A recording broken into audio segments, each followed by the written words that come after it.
कोई मंत्री उसके आगे पीछे कागज लेके दौड़ते हैं, या यहाँ कलेक्टर के यहाँ के टाइम खराब करते हैं। जब संविधान ने आपको ताकत दे दी है तो उसके बाद आप क्यों टाइम खराब करते हैं? हम जो लोग हैं, हम लोग ये काम कर रहे हैं कि हम लोग वो जो सत्ता है उसको नीचे शिफ्ट करना चाहते हैं, लोगों के हाथ में ताकत देना चाहते हैं, ताकि वो हाथ जोड़े कागज लिए इन फालतू लोगों के आगे पीछे नहीं घूमते रहे। कई बार ऐसा लगता है कि बहुत ज्यादा लोग होने चाहिए, बहुत ज्यादा लोगों तक काम बनता है। मैं आपको गारंटी करता हूं कि अभी तक भारत में जहां जहां भी 1 लाख 2 लाख लोग इकट्ठे हुए, वो जिस चीज के लिए भी इकट्ठे हुए वो कुछ लेके नहीं आए, वहां से खाली आए। जब ऐसे ग्रुप्स बैठते हैं, डिस्कस करते हैं, उसका असर होता है। पंचायत राज अधिनियम बनवाने वाले कौन थे? क्या गांव के लोगों ने आंदोलन किया था? हमको ताकत चाहिए। आपको याद आता है गांव के लोगों ने आंदोलन किया, हमको ज्यादा ताकत चाहिए, किसी ने नहीं बोला। लेकिन एक छोटा सा ग्रुप था जिसने कहा भाई ये लोकतंत्र मजबूत तभी होगा जब गांव के लोग के हाथ में ताकत जाएगी निर्णय की। उन्होंने कर दिया विचारों ने, लेकिन हम लोगों की कमजोरी के कारण से वो चीज धरातल पर नहीं उतर रही। तो हम बहुत बड़े काम को करने चले, और आज 30 तारीख को विशेष रूप से कार्यक्रम रखने का उद्देश्य यह है, जो आप सब जान लें, समझ लें। आज उस महान पुरुष का बलिदान दिवस है जिसे हम महात्मा गांधी के नाम से जानते हैं। 30 जनवरी 1948 को महात्मा गांधी की हत्या हुई थी, और उनके जो सपने थे, जो उन्होंने हिंदुस्तान में आने के बाद देखे थे, वो अधूरे रह गए, वो कर नहीं पाए वो काम जो उनकी दिल में था।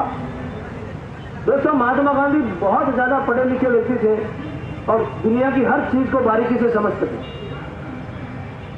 वो जब भारत आए और उन्होंने भारत के बारे में जो सोचा, तो 100 साल पहले जो उन्होंने सोचा था वो बात आज भी सही है।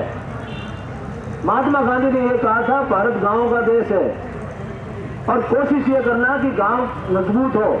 अगर भारत के गांव मजबूत नहीं हुए तो ये देश बर्बाद हो जाएगा। अब वो चले गए 1948 में, समय से पहले जो चीजें चाहते थे हुई नहीं, और सत्ता अभी भी गांव के हाथ में पहुंची नहीं। लोग उनका नाम ले लेके बात करते हैं, हम महात्मा गांधी के लिए कर रहे हैं, लेकिन असल में महात्मा गांधी के नाम से केवल ढोंग हो रहा है।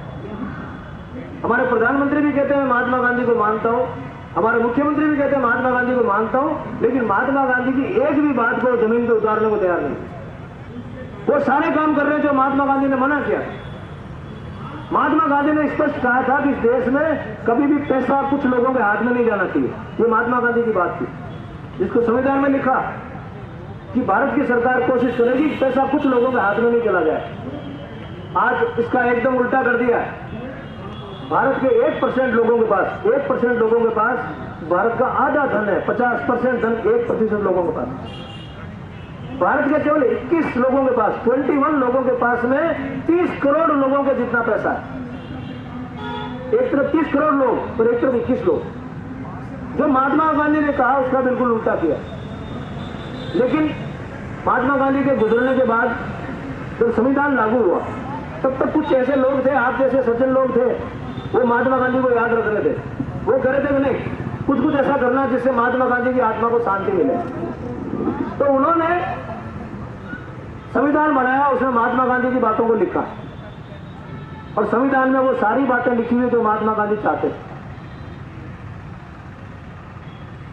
महात्मा गांधी जो चाहते थे वो सारी बातें संविधान में लिखी है। आप सब लोग जागरूक हैं, आपको वो बातें समझ में आनी चाहिए कि संविधान में क्या लिखा गया था। तो संविधान में छोटी छोटी बातें उन्होंने लिखी है। खेती का कैसे ध्यान रखना है, संविधान में लिखा हुआ है, लोग पढ़ते नहीं ढंग से। खेती का क्या करना है, पशुओं का क्या करना है, गायों और बैलों की सेवा कैसे करनी है, छोटे छोटे जो गांव में काम करते हैं, सुनार, दुआर, सुतार, इनका कैसे ध्यान रखना है, सारी बातें संविधान में लिखी हुई है कि भारत की सरकार कोशिश करेगी कि काम इस ढंग से हो। लेकिन धीरे धीरे वो संविधान साइड में रह गया, उस मूल भावना को हम भूल गए। लेकिन फिर भी 1952 में जब पहली बार योजना बनी कि भाई योजना बनाओ भारत को कैसे विकसित करना, उस योजना में उन्होंने कहा कि गांव को सबसे आगे रखना। 1952 में गांव को सबसे आगे रखा गया था और ब्लॉक्स बनाए गए थे, पंचायत, ऐसे पंचायत के ब्लॉक्स बनाए गए। उनको कहा गया ब्लॉक डेवलपमेंट, ये करना हमको, छोटे छोटे टुकड़ों में भारत को बांट के उसका विकास करना। विकास में 3 बातें करनी।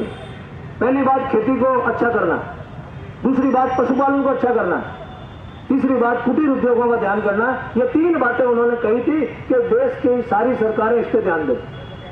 ये हमारा ओरिजिनल प्लान है 1952 का।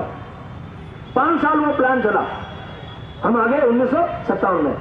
तब समीक्षा की गई कि क्या हुआ भाई, काम ठीक से हुआ कि नहीं हुआ। तब मालूम चला नहीं कर सकते। अफसर चला रहे पूरा बीकानेर, और मुझे बड़ी पीड़ा हुई जब मैं पिछले दिनों आया था यहाँ, 2-3 महीने की बात होगी, वो टेंट लगा था, पीछे एक टेंट लगा था, और वहां पर महापौर यहाँ का महापौर टेंट लगा के बैठा था कि वो जो अधिकारी हो मेरा कहना नहीं मानता। शर्म आने की बात। यहाँ का महापौर जिसको लोगों ने चुना है, मुखिया बनाया है बीकानेर शहर का, वो यहाँ धरना दे रहा था कि हमारा अधिकारी हमारी बात नहीं मानता। डूब मारना चाहिए इनको, तुरंत इस्तीफा दे देना चाहिए। तुम्हारा कोई कहना नहीं मान रहा, तुम कुछ जानते ही नहीं, तुमने किताब पढ़ी नहीं, उसमें क्या लिखा है। तो ये स्थिति बीकानेर की हो गई है। और बीकानेर में जब मैं बात करता हूं तो बीकानेर, हनुमानगढ़, गंगानगर तीनों की बात करता हूं। तो हमको इस पूरे रीजन में, हमारे अभिनव राजस्थान के हिसाब से संभाग में बीकानेर, गंगानगर, हनुमानगढ़ होगा, जो हमने कल्पना कर रखी है। ये 3 जिले होंगे, चूरू, सीकर, झुंझुनू, ये तीनों शेखावटी संभाग होगा, ऐसे हमने बना रखा है, ताकि इनकी चीजें अलग है, चूरू की चीजें अलग है। यहाँ नहरी क्षेत्र है, चूरू में नहरी क्षेत्र नहीं है। तो यहाँ पर जो बातें होंगी अभिनव राजस्थान में, तो नहर की बात होगी, नहर सबसे पहले ठीक हो। तो बीकानेर की हालत बहुत खराब है। आप लोगों के भरोसे है कि आप लोग इसको कैसे संभालते हैं। और आने वाले टाइम में बीकानेर में ऐसी जागरूकता होनी चाहिए कि लोग देखें, लेकिन उसके पहले आपको खुद के अंदर विश्वास पैदा करना पड़ेगा, आपको समझना पड़ेगा आत्मरक्षा के लिए। लेकिन सिखाया नहीं, हो सकता है आप किसी की गोली मार दो। हमको ऐसा सिस्टम दे दिया गया जिसकी हमारी कोई ट्रेनिंग नहीं थी, और वो ट्रेनिंग नहीं होने के कारण से हम आत्महत्या कर रहे हैं, सेल्फ गोल कर रहे हैं। महात्मा गांधी ने कहा था कि हिंदुस्तान को अभी 10 साल बाद में आजाद करना, पहले आजाद मत करो। ये लोग वोट देने में जानते नहीं है, ये लोग लोकतंत्र की भाषा ही नहीं जानते, इतने साल गुलामी में रहे, उस गुलामी से इनकी गुलामी शुरू कर देंगे। नेहरू जी ने कहा नहीं, बाद में इनको हम ट्रेनिंग दे देंगे, एक बार आजादी होने दो। नेहरू जी उस कुर्सी पे आके बैठ गए, जॉर्ज पंचम बैठे, उन्होंने कहा मैं राजा। नेहरू जी की बेटी राजकुमारी, हम तो चाहते ऐसे थे, राजा राजकुमारी में समझते थे। अब हम वहीं उस गुलामी के अंदर घूम रहे हैं। अभी भी सर्किट हाउस में लोग अर्जियां लेके घूम रहे हैं, साहब थोड़ा सा काम है। इन गुलामों की भीड़ को देखता हूं, मुझे बहुत दुख होता है। एमपी के यहाँ पे सर्किट हाउस में खड़े हैं, साहब मेरा एक ज्ञापन लो, कलेक्टर के यहाँ खड़े हैं, मेरा ज्ञापन लो। ये क्या है? ये गुलामी की भावना है, जबकि पावर आपके पास है।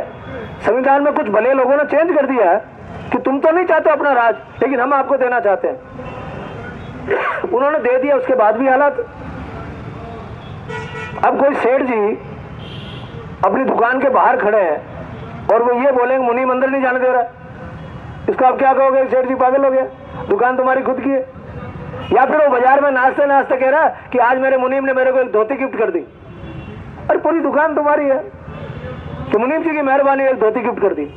ये हमारी गुलामी की निशानी है, उससे बाहर लाना बहुत जरूरी है। अगर उससे हम बाहर नहीं आए तो इस देश में विकास नहीं होगा। ये जो विकास का नाटक और ढोंग हमको बताया जा रहा है, ये विनाश है दोस्तों, विनाश। इसको आप समझो। ये डूंगर कॉलेज में कोई क्लास नहीं लग रही है, ये विनाश। होना ये चाहिए था कि डूंगर कॉलेज इंटरनेशनल स्टैंडर्ड की बन जाती। लेकिन आपने जब यहाँ पढ़ाई की है डूंगर कॉलेज में, और आज डूंगर कॉलेज की स्थिति आप देखो, कोई क्लास नहीं लग रही है। कोई देश चल सकता है जिसकी कॉलेज में कोई क्लास नहीं लग रही है?